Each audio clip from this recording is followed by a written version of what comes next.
democracia, todos têm o direito de participar da política, porque o poder pertence ao povo, que expressa sua vontade pelo voto. Portanto, é dos eleitores a decisão de quem é responsável de conduzir os destinos da nação. São os cidadãos que governam por intermédio desses representantes. Vejam que a escolha de cada eleitor tem consequência para todos. O voto é a arma do cidadão para fazer valer seus direitos dentro do processo democrático. Com o objetivo de promover o bem comum, foi preciso estabelecer regras transparentes para a escolha de governantes e de parlamentares que devem exercer o poder por delegação do povo. Mas para a democracia funcionar, precisa de regras que estabelecem o papel do cidadão e do governo. São as leis criadas pelos representantes do povo que definem como é feita a eleição. Quem pode ser candidato, quais serão os cargos disputados, como é feita a campanha, entre outros detalhes. Mas a regra básica é que todos os cidadãos podem participar, seja como eleitor ou como candidato, salvo as exceções previstas pela Constituição. Os princípios do direito eleitoral estão assegurados na Constituição. São eles a soberania popular, o sufrágio universal, o voto direto e secreto com valor igual para todos e a liberdade partidária. O eleitor tem um instrumento para decidir a sua vida, a vida da nação, a vida do país.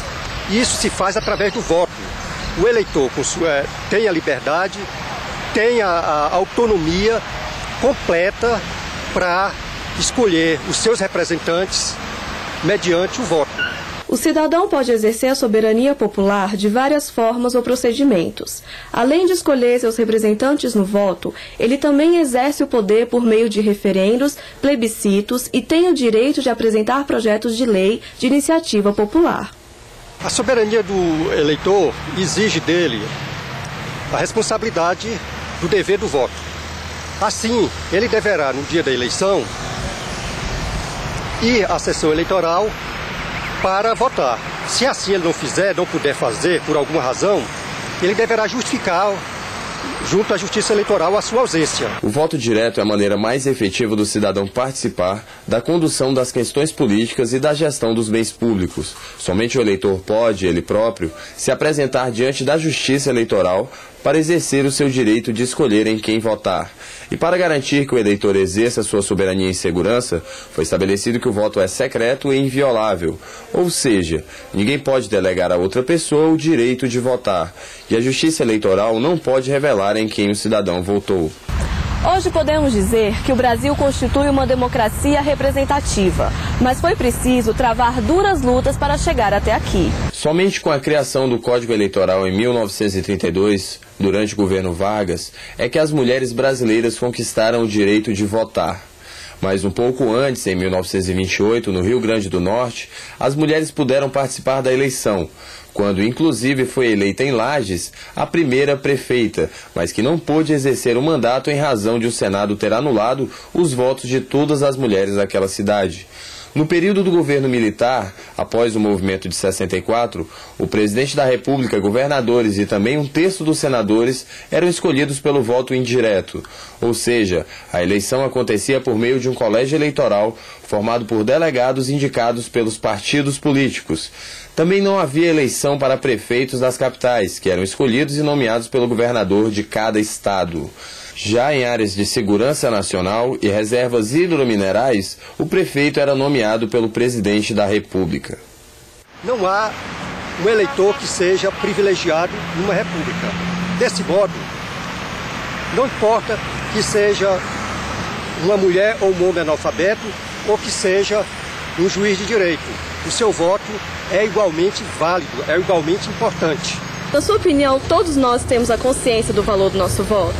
Ah, não, de forma alguma. Quanto menos informação você tem, menos consciência você tem do voto, né? E eu acho que muita gente não tem informação suficiente. Não, muita gente é induzida nesse voto. Eu acho que não exercem não votam com toda a liberdade que deveria, não.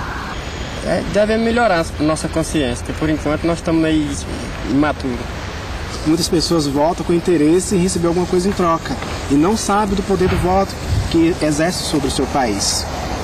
Para efeito de totalização dos votos e definição do quociente eleitoral, a lei prevê 3 situações. O voto é válido quando é exercido dentro das regras estabelecidas pela Justiça Eleitoral. O voto é anulado quando o eleitor erra ao digitar os números de seu candidato ou partido na urna eletrônica, ou quando desrespeita normas da Justiça Eleitoral. Existe ainda o voto em branco, quando o eleitor vai à sessão eleitoral, mas não faz nenhuma escolha e nem registra o número de candidato ou partido. Na apuração das eleições, são computados apenas os votos válidos. Os votos em branco e os nulos não são válidos e, por isso, ficam de fora de qualquer cálculo. Assim como os votos em branco, os votos nulos também são excluídos do cálculo do quociente eleitoral, que vai definir quais partidos terão direito às vagas nas eleições proporcionais para deputados federais, estaduais e vereadores. Quem explica melhor essa matemática das eleições é o consultor do Senado Federal, Arlindo Fernandes. Vamos dar um exemplo concreto usando a realidade do Distrito Federal para fazer um cálculo de como se define o quociente eleitoral nas eleições para deputado federal aqui. 1.500.000 eleitores é o total de eleitores do DF. Em geral, no Brasil, a taxa de abstenção fica em volta de 10%. Comparecem para votar em volta de 1.350.000 eleitores. Né? Para calcular o quociente eleitoral, nós temos que excluir do número total de votantes os votos em branco e os votos nulos. Calculando uma taxa de votos brancos e nulos aqui de 20%, nós teríamos mais ou menos a seguinte situação: 1.180.000 votos válidos. Aqui no Distrito Federal nós elegemos 8 deputados federais. Então o cálculo do quociente é simples. Divide-se a quantidade de votos válidos por 8. O quociente eleitoral no Distrito Federal para eleger um deputado federal possivelmente ficará em volta de 150.000 votos. Quando um partido lança uma dúzia de candidatos a deputado federal, para que o mais votado desse partido seja eleito, é preciso que a soma dos votos dos candidatos desse partido alcance 150.000 votos.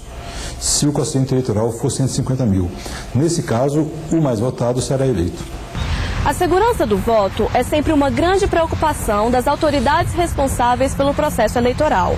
Mas, afinal, quem é o guardião do voto e das eleições? A responsabilidade de guardar o voto, de fazer com que o processo eleitoral ande bem, é da Justiça Eleitoral. No Brasil, desde 30, com a criação da Justiça Eleitoral, é a Justiça Eleitoral quem tem essa responsabilidade de guardar, organizar e fazer com que o processo eleitoral corra bem. E, ao lado disso, cabe especialmente aos partidos políticos fiscalizarem a eleição. Todo o processo eleitoral, desde o ato da votação, o processo de votação propriamente dito, até a apuração. E hoje em dia também, o que é importante, cabe também a fiscalização e acompanhamento de todo o processo de elaboração e efetuação dos programas de computador. Nós no Brasil hoje temos o voto eletrônico, então cabe aos partidos e também ao Ministério Público, como fiscal da lei, e a Ordem dos Advogados do Brasil também, cabe a essas instituições fazerem o acompanhamento e a fiscalização do processo. A importância do voto está em que, nas democracias, no nosso caso, né, a nossa Constituição diz o quê?